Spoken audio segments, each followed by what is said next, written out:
Madam, आपने क्या चुराया है? अपने कपड़े उतारिए। क्या कहा तुमने? मैं यहाँ तुम्हारे सामने अपने कपड़े उतारूंगी? मेरा दिमाग तो ठीक है?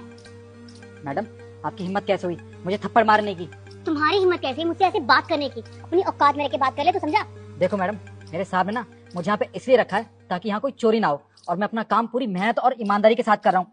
मैंने जब आपको चेक किया तो ये बीप करने लगा, इसका मतलब आपने जरूर कुछ चुराया है।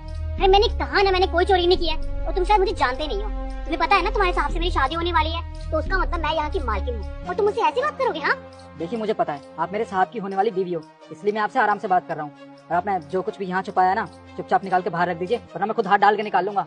अरे हजी बदतमीजी है। मैंने कहा ना मैंने कुछ भी चोरी नहीं किया है। तुम्हारी समझ में ऐसे नहीं आएगा। तुम रुको, मैं तुम्हारे साहब को ना बाहर ही बुला लेती हूँ, तुम उनसे बात करना। रुकिए, अगर आपको साहब से बात करनी है ना तो आप मेरे साथ चलो अंदर, वहीं बात कर लेना आप उनसे। हाँ तो ठीक है, चलो फिर। लक्ष्य, अपने गार्ड को समझाओ, मुझसे बदतमीजी कर रहा है ये। क्या हुआ शाम? साहब, मैडम जरा सा झूठ बोल रही हैं, ऐसा कुछ भी नहीं है। अरे मैं तो मैडम की चेकिंग कर रहा था और ये बीप करने लगा। मुझे लगा कि मेम साहब ने जरूर कोई ना कोई सामान चुरा रखा है। मैंने इनसे कहा कि अगर आपके पास कोई सामान है तो आप बाहर निकाल दीजिए, पर मेम साहब ने मेरी बात सुनी नहीं और मुझे चाटा मार दिया। अब बताइए इसमें मेरी क्या गलती है?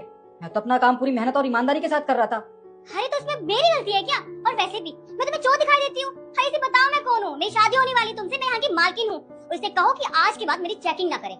कोई बात नहीं शिखा, इसे मैं समझाता हूँ। शाम, शिखा कभी भी कंपनी में आए तो तुम्हें उनकी चेकिंग नहीं करनी है। ठीक है साहब, आप जैसा कहोगे ना मैं वैसा करूंगा, पर आप एक बार मेरी बात मान लीजिए।